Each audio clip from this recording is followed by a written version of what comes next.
Hello students, good morning. कैसे हैं आप सभी लोग। कुहू इंटरनेशनल स्कूल ऑनलाइन प्लेटफॉर्म पे आप सभी का स्वागत है। हम लोग जो है दो फॉर्मूले पढ़ चुके हैं अब तक मोल निकालने के लिए, और मैंने आपको एक फॉर्मूला और पढ़ाया था कल, आपको अगर पता हो तो। किसी भी तत्व के अगर एक परमाणु का हमें निकालना हो मोल, किसी भी तत्व के एक परमाणु के भार निकालना हो, सॉरी मोल नहीं भार निकालना हो, तो हम लोगों ने फॉर्मूला देखा है कि उस परमाणु का उस जो तत्व है उसका परमाणु भार ये ले लो बटा अवोगाद्रो संख्या, निकालना सीख चुके हैं, है ना।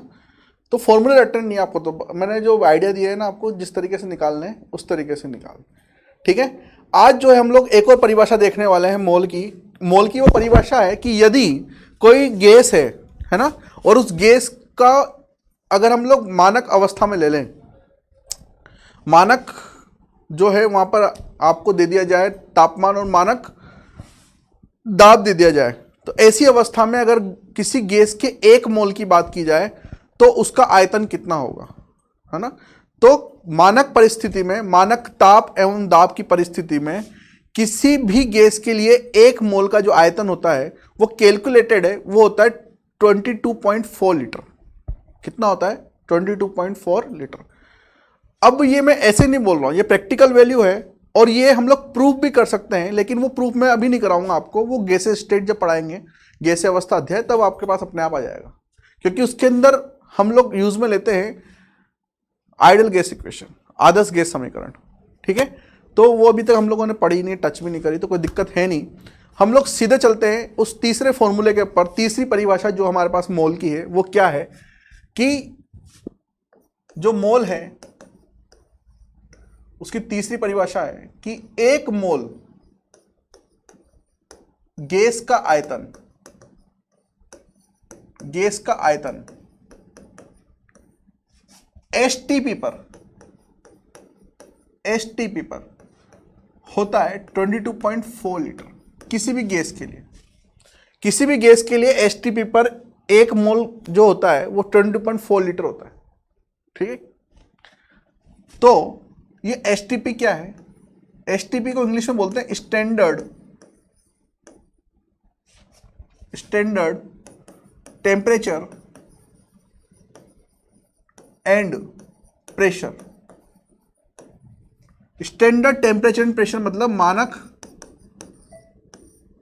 ताप एवं दाब, वायुमंडलीय दाब, या एक बार बोल सकते हैं इसको ताप, जो नॉर्मल टेम्परेचर हमारा रहता है। ये अभी मैं नहीं बता रहा हूं आपको, इसके बारे में थर्मोडायनेमिक्स में बताऊंगा। ठीक है। तो एक मोल गैस का आयतन एसटीपी पर जो है 20.4 लेंगे हम लोग, और वो स्टैंडर्ड टेम्परेचर प्रेशर होना चाहिए। ठीक है। तो देखो, अब अगर आपको मैं क्वेश्चन लिखूं, यहां पे क्वेश्चन किस तरीके से क्वेश्चन है कि 5.6 लीटर O2 गैस के एसटीपी पर कितने मोल होंगे, कितने मोल होंगे। जैसे ये क्वेश्चन आपको दिया हुआ है, इसको मुझे सोल्व करना है, तो बताओ कैसे सोल्व करूंगा।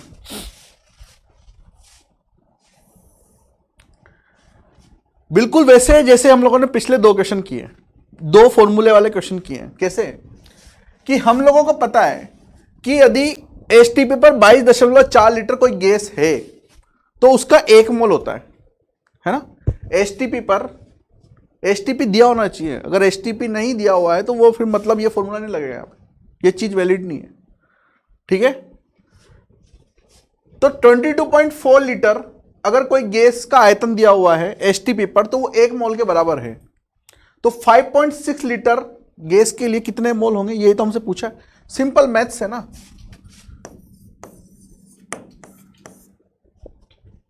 तो हमें पता है कि 22.4 लीटर O2 गैस अगर यहां पे होती एसटीपी पर,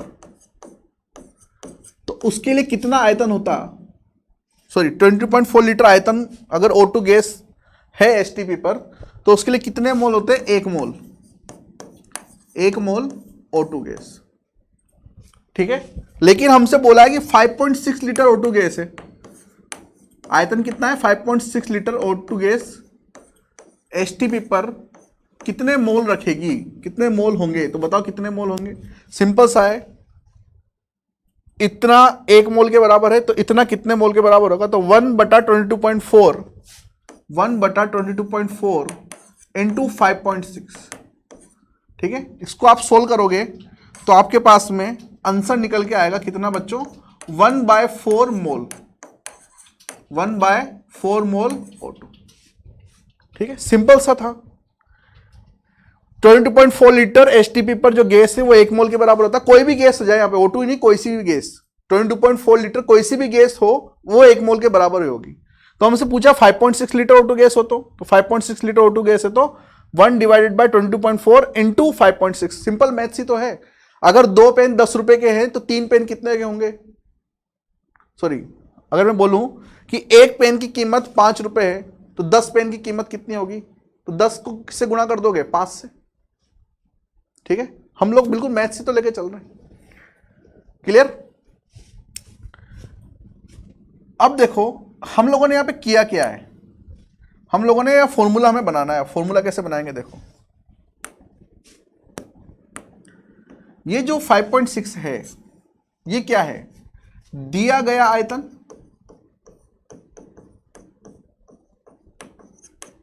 दिया गया आयतन, और ये 22.4 लीटर जो आयतन हम लोगों को पता है 1 मोल के बराबर।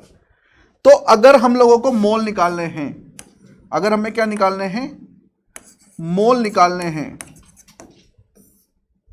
ठीक है, कहां पर, एसटीपी पर। तो दिया गया आयतन बटा क्या कर सकता हूं मैं, 22.4 लीटर, दिए गए आयतन को कैपिटल V से दिखा दें। तो अगर किसी भी गैस के आपको मोल निकालने हैं, गैस के मोल एसटीपी पर, तो आप क्या कर सकते हो, उस मोल, उस गैस के दिया गया आयतन बटा 22.4 लीटर। ठीक है, ये तीसरा फॉर्मूला निकल के आपके पास में आ गया।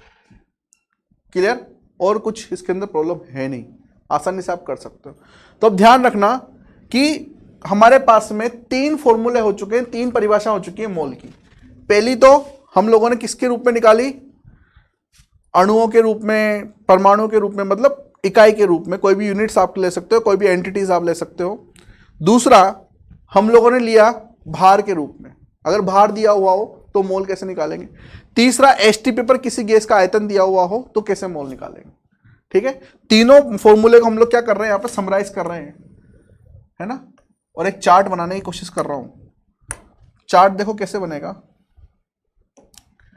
आपको निकालने हैं मोल, तो मोल निकालने के 3 फॉर्मूले हो सकते हैं आपके पास में। कौन कौन से, पहला जब आपको क्या दिया हो, भार दिया हो। अगर आपको भार दिया हो तो आप क्या कर दो, दिया गया भार बटा मोलर द्रव्यमान या आणविक भार, इसको क्या कर दो आप, आणविक भार, आणविक भार, अणुभार, परमाणु भार, है ना। तो आप क्या कर दो यहां पर, भार मतलब W, ठीक है, आणविक भार मतलब molecular weight MW। Clear, simple सा फॉर्मूला है। दूसरा, यदि आपको क्या दिया हो, आपको इकाई दी हुई हो, इकाई की संख्या, इकाई की संख्या कुछ भी हो सकती है, परमाणु, अणु, आयन, प्रोटॉन, न्यूट्रॉन, तो आप क्या कर सकते हो, दी गई इकाई की संख्या बटा अवोगाद्रो संख्या। ये तो पहले ही लेक्चर में हम लोगों ने पढ़ लिया।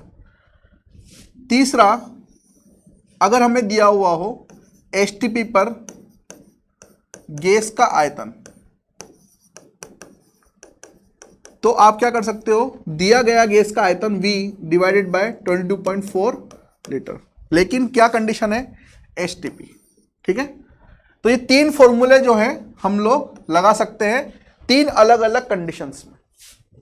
क्लियर, 3 अलग अलग कंडीशन मैंने लिखी हुई है, उसमें इस तरीके से 3 अलग अलग फॉर्मूले लगाकर आप क्या निकाल सकते हो, मोल निकाल सकते हो। ठीक है, अब इस चार्ट को मैं और ज्यादा एक्सटेंड करने की कोशिश कर रहा हूं कि क्वेश्चन यहीं पे नहीं रुकते, आगे और भी चीजें पूछ सकते हैं। जैसे मोल के बाद में आपसे पूछ लिया जाए, बताइए अणुओं की संख्या, नंबर ऑफ मॉलिक्यूल्स, अणुओं की संख्या, तो अगर आपको सीधे क्वेश्चन में अणुओं की संख्या पूछी गई है तो अणुओं की संख्या तभी निकाल पाओगे जब आप मोल निकाल चुके हो। तो यहां तक पहुंचने के लिए पहला पड़ाव क्या है? मोल। ठीक है, और मोल कैसे निकालोगे? इन तीनों में से कोई ना कोई फॉर्मूला लगा रहा होगा वहां पे। क्लियर? तो मोल से अणु की संख्या तक पहुंचोगे कैसे? इनटू आवोगाद्रो संख्या करके। इनटू क्या कर दोगे? आवोगाद्रो संख्या। ठीक है, अणुओं की संख्या के बाद भी क्वेश्चन ना रुके और आपसे पूछा जाए बताइए परमाणुओं की संख्या। परमाणुओं की संख्या, नंबर ऑफ एटम्स। तो परमाणु की संख्या तक पहुंचने के लिए आपको दो पड़ाव पार करने पड़ेंगे, पहला मोल, दूसरा अणुओं की संख्या। अणुओं की संख्या निकाल लिया तो परमाणु की संख्या कैसे निकालोगे? यहां पर गुणा करोगे आप किससे? परमाणुकता से। परमाणुकता, परमाणुकता को इंग्लिश में बोला जाता है एटोमिसिटी। एटोमिसिटी। और ये परमाणुकता क्या होती है? परमाणुकता होती है किसी भी अणु या यौगिक में उपस्थित कुल परमाणुओं की संख्या। कुल परमाणुओं की संख्या, इसको हम लोग बोलेंगे परमाणुकता। ठीक है, तो चार्ट सिंपल सा आपको समझ में आ रहा होगा। पहले मोल निकलेंगे, फिर अणुओं की संख्या निकलेगी, फिर परमाणु की संख्या निकलेगी। लेकिन आपको क्वेश्चन उल्टा दे दिया जाए। कैसे? क्वेश्चन को उल्टा पूछ लिया जाए, आपको यह दे दिया जाए, यह पूछ लिया जाए, तो आप क्या करोगे? यहां से यहां तक करने के लिए तो मुझे पता है परमाणुकता से गुणा करना है, लेकिन यह दे दिया जाए और यह पूछ लिया जाए, उल्टा पूछ लिया जाए, तो आप क्या करोगे?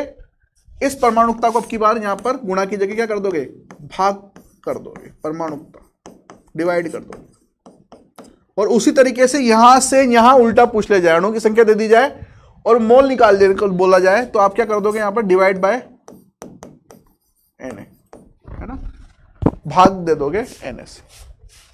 अब आपको ये परमाणुकता में थोड़ी सी सोच रहे होंगे आप, एक्चुअल में क्या है ये परमाणुकता, किस चिड़िया का नाम है ना? तो देखो, परमाणुकता किसी चिड़िया का नाम है नहीं, वो तो मजाक में कर रहा था मैं। अब देखो H2SO4 की परमाणुकता आपसे पूछी जाए, आपसे पूछी जाए H2SO4 की परमाणुकता, तो बताओ कितनी होगी? H2SO4 की परमाणुकता कुल कितनी होगी? यहां पे हमने बोला है किसी भी अणु या यौगिक में उपस्थित कुल परमाणु की संख्या। कुल परमाणु कितने हैं बताओ? 2 हाइड्रोजन, 1 सल्फर, 4 ऑक्सीजन, टोटल मिला कितने हुए? 7। तो यहां पर H2SO4 की परमाणुकता कितनी हुई? 7। तो अगर यहां तक आप पहुंच गए अणुओं की संख्या तक H2SO4 में, तो परमाणु संख्या तक पहुंचना है तो आप क्या कर दोगे? गुणा कर दोगे किससे? 7 से। लेकिन इसी के अंदर अगर आपसे पूछा जाए हाइड्रोजन की परमाणुकता कितनी है, H2SO4 में हाइड्रोजन की परमाणुकता कितनी है, तो बताओ H2SO4 में हाइड्रोजन की परमाणुकता कितनी है? तो क्या 7 लिखोगे अभी? नहीं, क्योंकि H2SO4 में कितने परमाणु हैं? 2 ही है हाइड्रोजन के। तो आपसे पूछा जाए H2SO4 में ऑक्सीजन की परमाणुकता कितनी होगी बताओ? कितने ऑक्सीजन है? 4, तो परमाणुकता कितनी जाएगी? 4। आपसे पूछा जाए H2SO4 में सल्फर की परमाणुकता कितनी है, तो कितनी है सल्फर? यहां पे 1। कुल परमाणुकता तो 7 है, लेकिन पर्टिकुलर किसी एटम के बारे में पूछा जाए तो फिर हमें वो उस एटम की बात करनी है। क्लियर? इस चार्ट को हम लोग और एक क्वेश्चन के थ्रू हम लोग समझ सकते हैं। तो देखो क्वेश्चन क्या है, इसको पहले स्क्रीनशॉट ले लीजिए आप, और इस चार्ट को आपको हमेशा के लिए याद रखना है। ठीक है, चलिए क्वेश्चन है आपके पास में,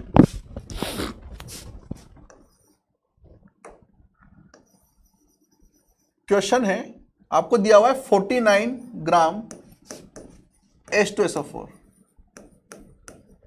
ठीक है, क्वेश्चन नंबर 1 आपसे बोला गया है मोल, मोल निकालिए। तो बताओ मोल निकाल सकते हो नहीं निकाल सकते? 49 ग्राम H2SO4 में मोल निकाल सकते हो? कितने होंगे?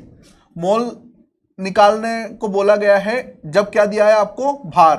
तो भार बटा अणुभार, भार है इसका 49, अणुभार कितना होगा? तो H2SO4 का अणुभार निकालने मैंने आपको सिखाया है। हाइड्रोजन का परमाणु भार कितना होता है?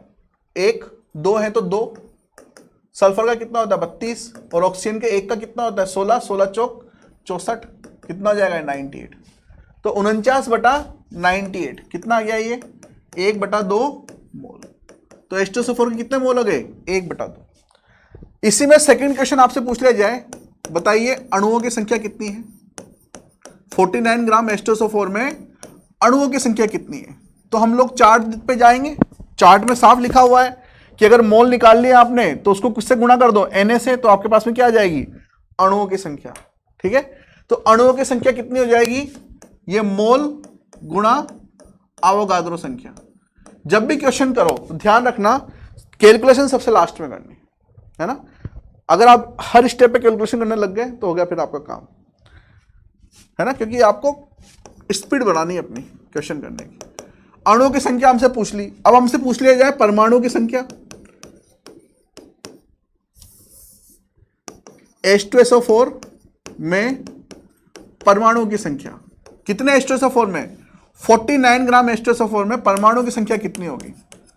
तो हमें पता है सबसे पहले हमें कहां से गुजरना पड़ेगा परमाणु की संख्या के लिए। देखो परमाणु की संख्या के लिए आपको कहां से गुजरना पड़ेगा, मोल से, फिर अणुओं की संख्या से। तो मोल हम लोग निकाल चुके हैं कितने 1/2। अणुओं की संख्या भी हम लोग निकाल चुके हैं, है ना। अगर मोल को हम लोग किससे गुणा कर दें Na से, तो क्या बन जाएगा अणुओं की संख्या। अब मुझे उस 49 ग्राम H2SO4 में क्या निकालना है परमाणुओं की संख्या। तो H2SO4 की क्या गुणा करना पड़ेगा यहाँ पे परमाणुकता से। तो H2SO4 की परमाणुकता कितनी आई थी अभी जस्ट देखी थी हम लोगों ने, कुल परमाणुकता कितनी है 7। तो इसको किससे गुणा करना पड़ेगा 7 से। अब इसको सोल्व कर लो आप, आपका आंसर आ जाएगा यहाँ। ठीक है, तो इसको सोल्व करोगे आप तो ये हो जाएगा आपके पास में हाफ Na का मतलब कितना होगा बताओ। इसको करूँ 1/2 इंटू 6.02 इंटू 10⁻23 Na मतलब अवोगाद्रो संख्या इतना, और इसको गुणा करेंगे 7 से तो ये कटेगा इससे 3.01। 7 से इसको गुणा करेंगे तो आएगा आपके पास में 7 एकम 7 21.07 इंटू 10⁻23 H2SO4 परमाणु। इतने परमाणुओं की संख्या आएगी किसमें 49 ग्राम H2SO4 में। ठीक है, अब इसी क्वेश्चन में और क्या पूछ सकता था वो आपसे, इसी क्वेश्चन में पूछ सकता था कि 49 ग्राम H2SO4 जो दिया हुआ है H2SO4 में, 49 ग्राम H2SO4 में हाइड्रोजन की परमाणुकता। तो 49 ग्राम H2SO4 में हाइड्रोजन की परमाणुकता कितनी होगी। तो हम लोगों ने यहां पर हाइड्रोजन की परमाणुकता के बारे में बात की हुई है। तो ये क्वेश्चन जो आपसे पूछा गया था थर्ड वाला, इसमें पूछा गया था H2SO4 की परमाणु की संख्या। तो 49 ग्राम H2SO4 में हाइड्रोजन की परमाणुओं की संख्या कितनी होगी।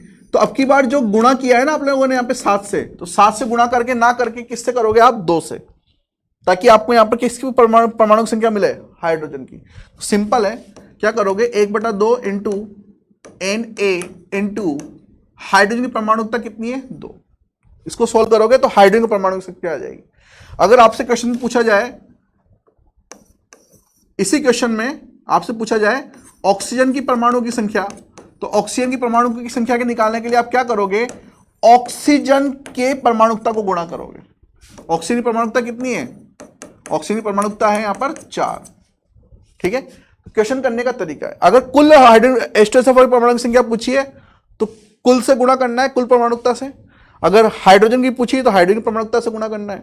अगर ऑक्सीजन की पूछी तो ऑक्सीजन की परमाणुकता से गुणा करना है। अगर सल्फर की पूछी तो सल्फर की परमाणुकता से गुणा करना है। सिंपल, बहुत इजी क्वेश्चन था, कोई इसके अंदर कोई दिक्कत नहीं थी। स्टेप बाय स्टेप चलना है। सबसे पहले मोल निकाल लिया, फिर अणु की संख्या निकाली, फिर परमाणु की संख्या निकाली। परमाणु की संख्या किसकी पूछी हुई है ये ध्यान रखना है। परमाणु की संख्या अगर कुल यौगिक की पूछी हुई है तो उसी यौगिक की कुल से गुणा करना है। अगर सल्फर जैसे इसमें था H2SO4 की, तो अगर कुल H2SO4 की पूछी हुई तो 7 से गुणा किया। अगर हाइड्रोजन की पूछी हुई है तो 2 से गुणा किया। ऑक्सीजन की पूछी हुई है तो 4 से गुणा किया। और अगर सल्फर की पूछी हुई तो 1 से गुणा किया, है ना। यही इस क्वेश्चन में किया हम लोगों ने। ठीक है, तो इसको ध्यान से देखिए और चार्ट को समझ लीजिए, आप धन्य हो जाएंगे। ठीक है, और क्वेश्चन जो एनसीईआरटी में दिए हुए हैं वो सोल्व करने की कोशिश कीजिए, बहुत इजी क्वेश्चन है। तो आज के लिए इतना रखते हैं बच्चों, कल फिर मिलते हैं। Thank you very much.